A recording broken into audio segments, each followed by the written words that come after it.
A Letter to God by G. L. Fuentes. The house, the only one in the entire valley, sat on the crest of a low hill. From this height, one could see the river and the field of ripe corn dotted with the flowers that always promised a good harvest. The only thing the earth needed was a downpour, or at least a shower. Throughout the morning, Lencho, who knew his fields intimately, had done nothing else but see the sky towards the northeast. Now we are really going to get some water, woman. The woman who was preparing supper replied, "Yes, God willing." The older boys were walking in the field, while the smaller ones were playing near the house until the woman called to them all, "Come for dinner."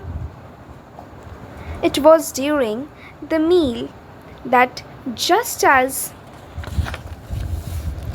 Lencho had predicted, big drops of rain began to fall. In the northeast, huge mountains of clouds could be seen approaching. The air was fresh and sweet. The man went out for no other reason than to have the pleasure of feeling the rain on his body, and when he turned, he exclaimed, "These aren't raindrops falling from the sky. They are new coins. The big drops are 10-cent pieces, and the little ones are fives."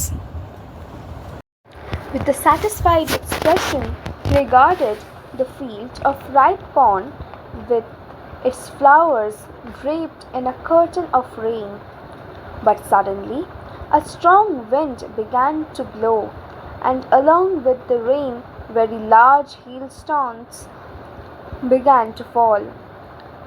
These truly resemble new silver coins.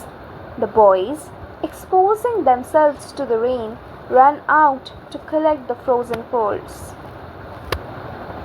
"It's really getting bad now," exclaimed the man. "I hope it passes quickly." It did not pass quickly. For an hour, the hail rained on the house, the garden, the hillside, the cornfield, on the whole valley. The field was white, as if covered with salt. Not a leaf remained on the trees. The corn was totally destroyed. The flowers were gone from the plants. Lencho's soul was filled with sadness. When the storm had passed, he stood in the middle of the field and said to his sons, "A plague of locusts would have left more than this. The hail has left nothing. This year we will have no corn." That night was a sorrowful one. All our work for nothing. There is no one who can help us. We will go all hungry this year. But in the hearts of all who lived in that solitary house in the middle of the valley, there was a single hope: help from God. Don't be so upset, even though this seems like total loss. Remember, no one dies of hunger. That's what they say. No one dies of hunger. All through the night, Lencho thought only of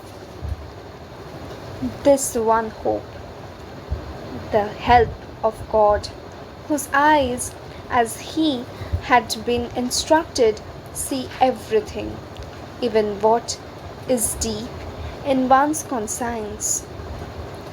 Lencho was an ox of a man working like an animal in the fields, but still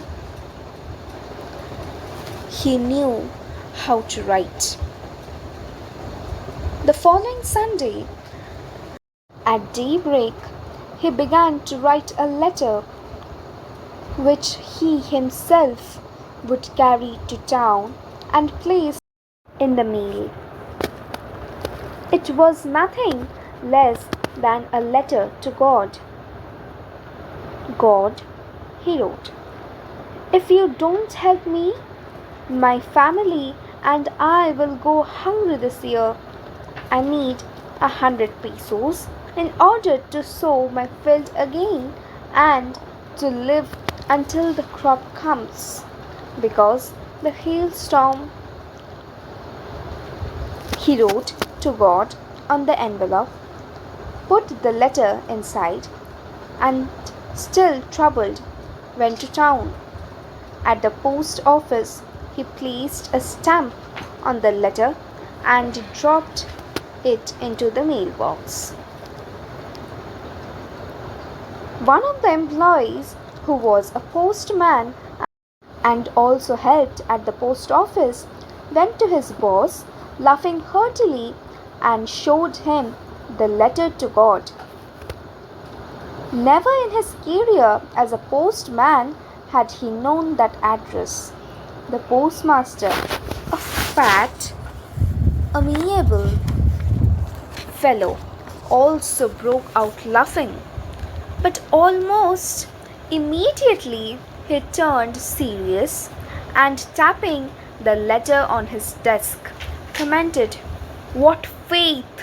I wish I had the faith of the man who wrote this letter." Starting up a correspondence with God.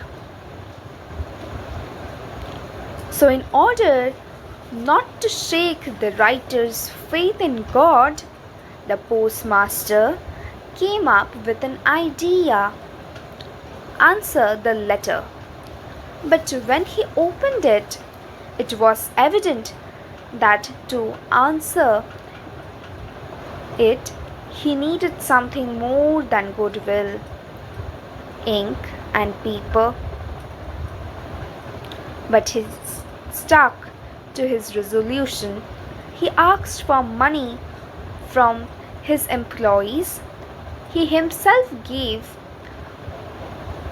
part of his salary, and several friends of his were obliged to give something for an act of charity. It was impossible for him to gather together the 100 pesos, so he was able to send the farmer only a little more than half. He put the money in an envelope addressed to Lencho, and with it a letter containing only a single word as a signature: God. The following Sunday, Lencho came a bit earlier than usual to ask if there was any letter for him. It was the postman himself who handed the letter to him, while the postmaster, experiencing the contentment of a man who has performed a good deed, looked on from his office. Lencho showed not the slightest surprise on seeing the money. Such was his confidence. But he became angry when he counted the money. God could not have made a mistake, nor could he have denied Lencho what he had requested. Immediately, Lencho went up to the window to ask for paper and ink. On the public writing table, he started to write with much wrinkling of his brow, caused by the effort he had to make to express his ideas. When he finished, he went to the window to buy a stamp which he leaked and then affixed to the envelope with a blow of his fist.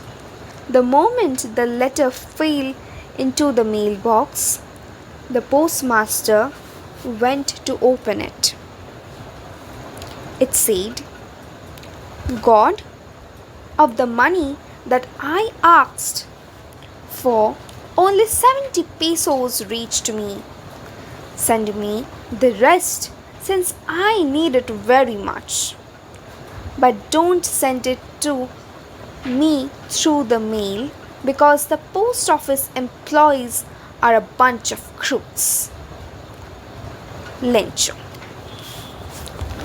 Thank you.